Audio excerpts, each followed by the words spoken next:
Hello guys, I hope mko salama. Hata mimi niko salama, nashukuru Mungu. Najua wengi wenu mmeshangaa na mmejiuliza Smile alienda wapi? Siku hizi simuoni kwa FYP yangu kama kitambo.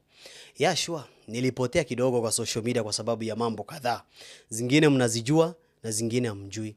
Lakini kupitia hii video ya leo nitawaelezea kila kitu. Mwisho wa mwaka jana tuliachana na mpenzi wangu Queen Keke. Wengi wakafikiria ni cloud chasing ama kuna big reveal. But as time goes, after mmetukosa pamoja for some time ama for some month, najua wengine mshaona ni real. Hii breakup ilikuwa na mambo mob. Families involved, friends intervened, but at last nililet it go. Na leo nataka kuwaelezea ni kwa nini tuliachana na kwa sababu gani.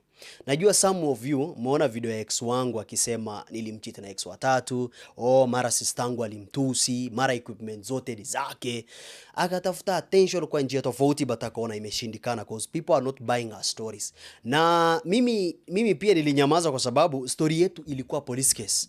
Unaona, nililala jela for siku 3, Friday, Saturday na Sunday. Something haijawahi happen kwa life yangu. So, ikani traumatize, nikakuwa depressed, hadi nguvu ya kucreate content tena nilikosa. Najua mwisho mwaka jana mlituona Burundi na immediately tumerudi tukakosekana social media. After sometimes mkapata breakup message. Wengine wakasema Smile aliona kwao ni maskini akamwacha, lakini hiyo sio sababu. So kulienda hivi. Before tuende Burundi, we had some misunderstanding, kawaida ya couples kukosana. So to solve this, nika involve my uncle akatuongelesha for almost 4 hours. After that, mambo ilipoa kiasi na after some days, dem akadai anataka kuenda Burundi ndo aende atengeneze passport. So, mi pia nilikuwa excited juu ilikuwa dream yangu kuenda kupatana na ma-in-laws eti. So, vacation ilikuwa poa, but still hatukuwa sawa. So, I approach one of our family member, nikamwelezea story na mahali misunderstanding ilitokea. Pia yeye akanishow ni ngumu sana kumuongelesha juu ni hadi yeye kusikiliza mtu, hata mzazi wake. Akidecide something ni hivyo, so akaniambia wewe jaribu kila namna uongee na yeye na msolve issues pole pole. After 2 weeks, tukaanza safari ya kurudi kutoka Burundi. Tukiwa njiani alipolala nikaamua go through our phone kucheki kama kuna suspicious things juu instinct yangu already ishaniambia kuna something wrong juu ya behaviors yake. Kuna message alificha kwa WhatsApp group akicommunicate na jamaa fulani wa USA. Na huyo mtu walikuwa kibonga kitambo but saa hii conversation imekuwa hotter. Si kama before. Hadi anamshow vile anampenda, kitambo hakuwa na any document, saa hii amechukua passport na ako independent. Hadi anamwambia akimaanisha mimi eti huyo fala very soon itatoka story yake. Na kuna day uncle alinitext akiniuliza huyo msichana kweli anaheshimu watu wazima, culture yao na yetu si the same, kwa sababu mtu mzee akikalisha disputing couples kwa heshima ya huyo mzee wanafaa kusolve issues, but huyo msichana vile anaongea na kunijibu ni kama hana nidhamu. Na mimi niliaibika sana kwa sababu yeye ni kama mtoto wangu. Sasa mimi nikamwomba uncle msamaha, nikamwambia udem ni mdogo, maybe ajui kitu anafanya, amsamee tu. Na Keke alitumia huyo jamaa wake screenshot ya huyo uncle wangu akisema ati uncle Smile alimuongelesha huyo uncle anadhani yeye ni nani, yeye ndo amemlisha na kumvisha akwende na huko na hiyo familia yake. Mimi hiyo message ilinishtua sana. Alidisrespect familia yangu na kabila yangu kwa jumla. Na huyo mtu mwenye wanabonga niliwahi shuku na yeye hadi nikamblock namba yake, but still kumbe walikuwa na communicate kisirisiri. Bado kwa simu alikuwa kibonga na madem tofauti, wote wakimuadvise vile anafaa kufanya. Hadi kwa chat za mmoja wao nilipata akimwambia saa hii atakaa peke yake afanye vile anataka juu already akona numbers na pesa pia anaendelea kuingiza.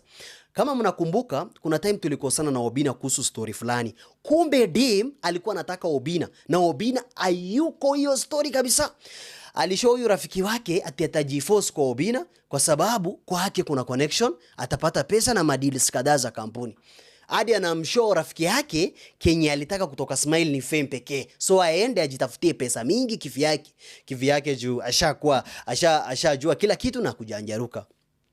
So 2 days after tumerudi kutoka Kenya, nikachukua simu yake na nikatoa account zake zote, FB, TikTok, Instagram, kwa simu yake na nikarudisha kwa details zangu. Alafu nikamwambia for now we don't trust each other, acha atafute mtu wa karibu ama lawyer nitafute pia tuandikiane mahali tuendelee kufanya kazi pamoja under contract, na pia kila mtu apate share yake. But dem alikataa akisema hakuna mahali mimi nimemsaidia, account zote ni zake na hata make sure atapata hizo account, na makiburi.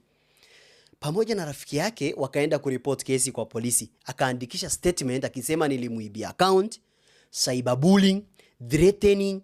After mimi nilijileta police station, boom, nikawekwa ndani. After nimesomewa hiyo kesi yote, simu zangu zikachukuliwa na DCI. Ni weekend, nikajaribu kupigia familia na pia marafiki kuelezea hiyo story. Walikuja the next day. Kumbe mapolisi wengi walikuwa side yake juu alikuwa dem, na mimi nikasukuma kwa ukuta. But families and friends walikam through. Akakalishwa, na after a whole day of negotiations aka withdraw kesi, na mimi nikaachiliwa. Hiyo ndio siku sitawahi sahau kwa maisha yangu. Niliweza kulala jela kwa mateso. Imagine, na hii jina yote si kwa sababu niliiba, sijaua mtu, but ni kwa sababu ya mtu ambaye nilimpenda, na juu ya greed. Something tungekaa chini kusolve, akaamua kuniweka ndani. Nikikumbuka kama TikTok account nilitoa 300 followers, ikafika karibu 3 million.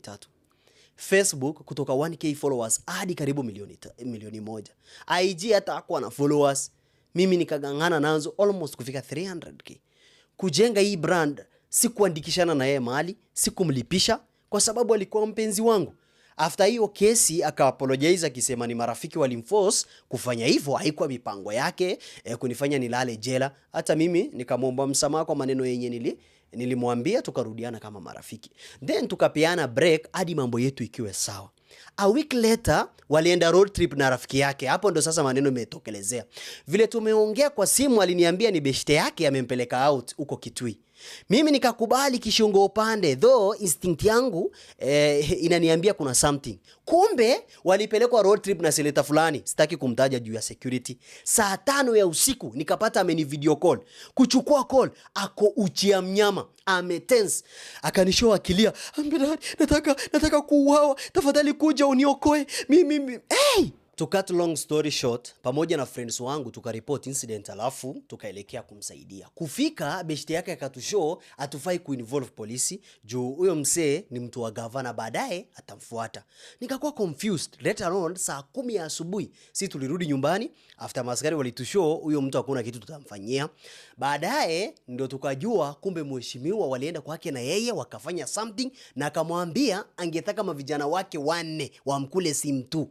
Hapo ndo karuka na dirisha na kutoka mbio na kujificha kwa maua, ndo akanipigia simu. Mnakumbuka video fulani akiwa ameumwa mwili mzima akawaambia alianguka? Haikuwa hivyo. Mimi aliniambia niachane na hiyo kesi. Mheshimiwa amepatana na yeye akamlipia huba hiyo usiku na kumlipia rent ya miezi 3. So akasema tukanyange hiyo story juu mheshimiwa hataki kuharibiwa jina. Mimi niliachana na hiyo story, although hiyo story ilikuwa inanisumbua, but sikutaka ku risk life yangu. Another story yenye sasa ilinifanya ni give up. Nikatoa video nikisema tumeachana. Tukiwa on break, dem alikuwa all over. Marafiki zake za madem ni wale wa mapombe na road trip. Kila siku ako clubbing. Ananipigia saa 9 usiku kama amelewa. Mavazi mebadilika, hata atulii kwa nyumba. Kila siku ako tu njiani. Nilijaribu kumuongelesha, but ananijibu na madharau. Niachane na life yake juu saa hii anaweza enda mahali anataka, akutane na wenye wanataka. Mimi naye siku give up juu bado nilikuwa nampenda.